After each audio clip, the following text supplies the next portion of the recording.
নমস্কার বন্ধুরা, ঐশীস কিচেনে সবাইকে জানাই স্বাগত। প্রতিদিনের মতো আজ আমি একটা নতুন রেসিপি নিয়ে চলে এসেছি।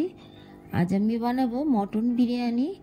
সবচেয়ে সহজভাবে আর কম সময়ে আপনারা যদি মটন বিরিয়ানি বানাতে চান তাহলে এই রেসিপিটি পুরোটা দেখবেন। আর এটা খেতেও কিন্তু দুর্দান্ত হয় আর খুব বেশি মশলার প্রয়োজন হয় না। তাহলে দেখুন রেসিপিটি আমি কিভাবে করি। প্রথমেই দেখুন গ্যাসে কড়া বসিয়ে দিয়েছি, এর মধ্যে দিয়ে দেব সাদা তেল।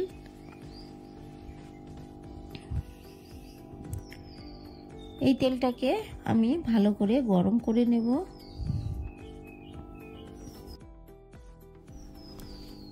তেলটা গরম হয়ে গেছে, এই সময়ের মধ্যে দিয়ে দেব পেঁয়াজ।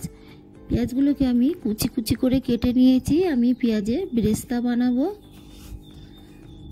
তাই একটু পেঁয়াজ আপনারা বেশি করে দেবেন। কিছুটা বেরেস্তা বানাবো আর কিছুটা মটন রান্না করার সময় লাগবে, ব্যবহার করব।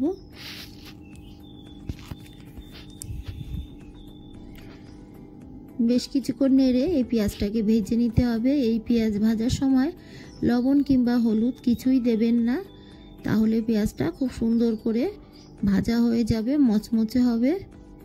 দেখুন পেঁয়াজগুলোকে আমি ভেজে নিয়েছি। খুব ভালো করে তেল ঝরিয়ে এই পেঁয়াজগুলোকে তুলে নেব।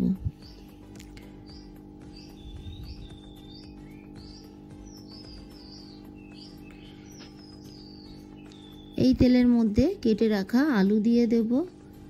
আলুগুলোকে একটু বড় বড় করে কেটে নিয়েছি। বিরিয়ানিতে আলুগুলো সবাই একটু বড় বড় করেই দেয়, আপনারা তো জানেনই। এর মধ্যে দিয়ে দিলাম হলুদ গুঁড়ো। হলুদ গুঁড়ো দিয়ে আলু দিলে তেলটা গায়ে ছিটকাবে না, তাই অল্প একটু হলুদ প্রথমে আমি কড়াই দিয়ে আলু দিলাম, তারপর আবারও একটু হলুদ দিলাম। দিয়ে দেব অল্প লবণ, দিয়ে এই আলুটাকে বেশ কিছুক্ষণ নেড়ে ভেজে নেব।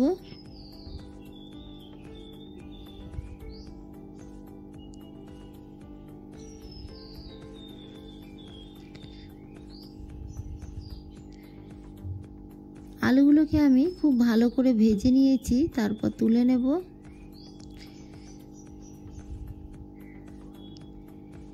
এই তেলের মধ্যে দিয়ে দেব গোটা গরম মশলা।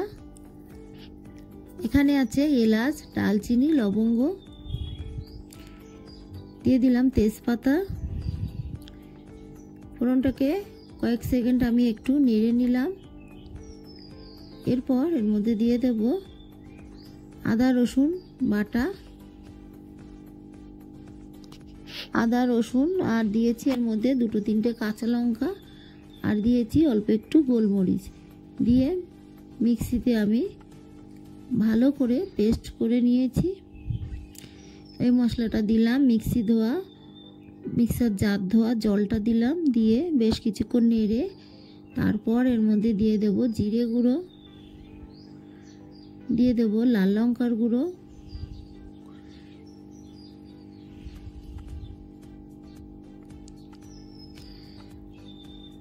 আমি আরও একটু লাল লঙ্কার গুঁড়ো দিলাম।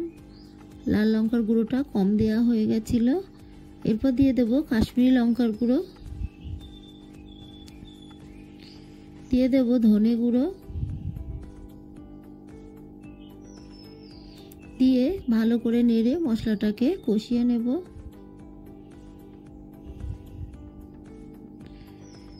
দিয়ে দেব হলুদ গুঁড়ো, আরও একটু জল আমি দিয়ে দিলাম। যেহেতু গুঁড়ো মশলা দিয়েছি, মশলাটা পুড়ে যাওয়ার ভয় থাকে, তাই অল্প একটু জল দিয়ে খুব ভালো করে মশলাটাকে আমি কষিয়ে নেব।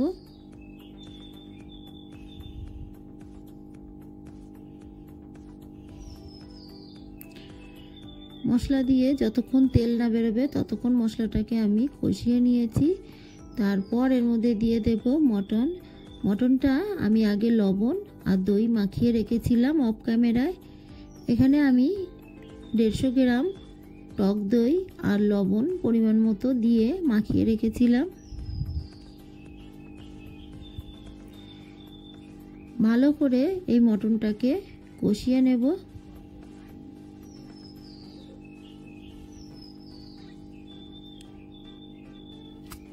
দিয়ে দিলাম সানরাইজের শাহি গরম মশলা অল্প একটু দিলাম। এই কষানোর সময় দিলে মাংসের মধ্যে এই গরম মশলার গন্ধটা যায়, ভালো লাগে খেতে, তাই আমি আগে একটু দিয়ে দিলাম জল। তারপর এর মধ্যে দিয়ে দিলাম বেরেস্তা, দিয়ে ভালো করে মিশিয়ে নিলাম। নিয়ে দেখুন আমি গরম জল দিয়েছিলাম, দেওয়ার সঙ্গে সঙ্গেই ফুটে উঠেছে। আরও একটু গরম মশলার গুঁড়ো দিয়ে প্রেসার কুকারে আমি সিটি মেরে নিয়েছি।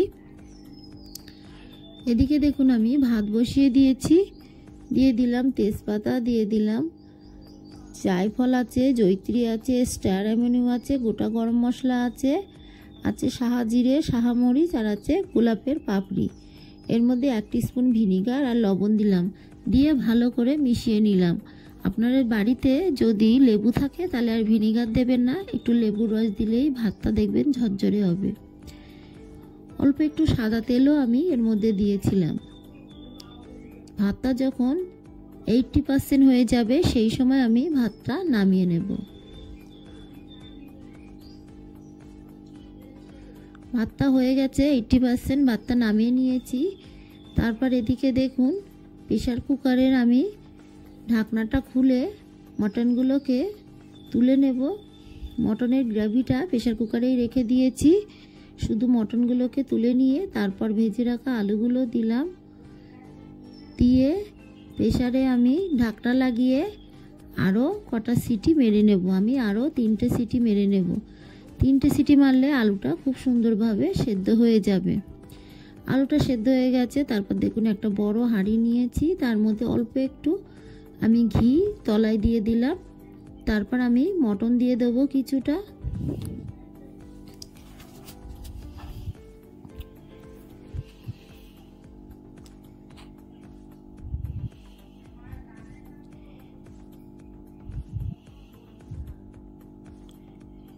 একটু গ্রেভি এর মধ্যে আমি দিয়ে দিলাম।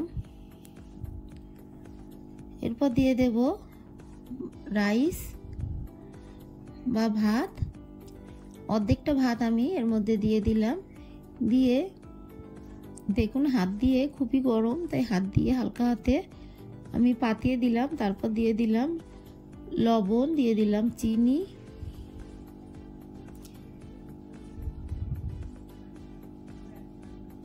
এরপর দিয়ে দেব বেরেস্তা,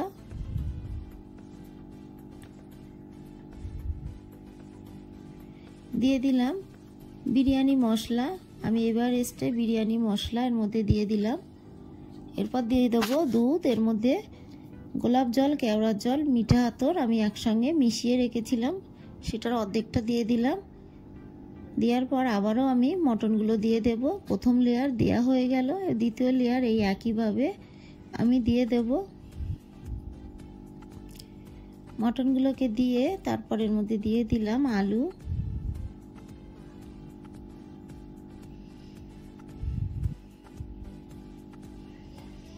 বাকি ভাতগুলো সব দিয়ে দিলাম।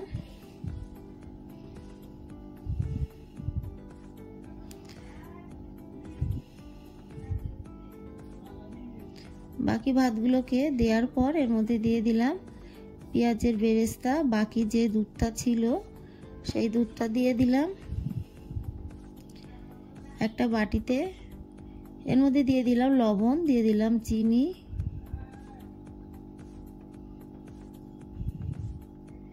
দিয়ে দিলাম একটু গ্রেভি,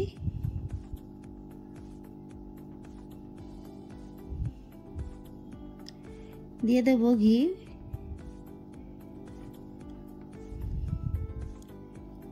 ঘিটা আপনারা যতটা দিতে চান ততটাই দেবেন, আমি খুব বেশি ঘি দিলাম না।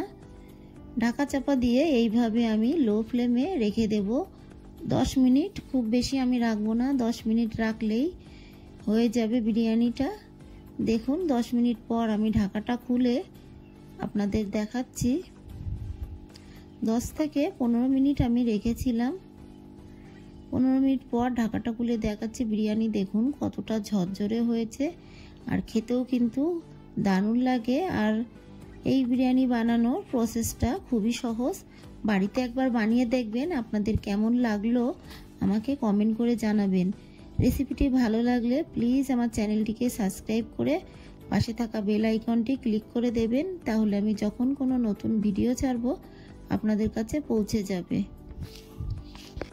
রেসিপিটি ভালো লাগলে একটা লাইক করতে ভুলবেন না। রেসিপিটি কেমন লাগলো আমাকে কমেন্ট করে জানাবেন। ভালো থাকবেন, সুস্থ থাকবেন, আবার দেখা হবে পরের ভিডিওয়।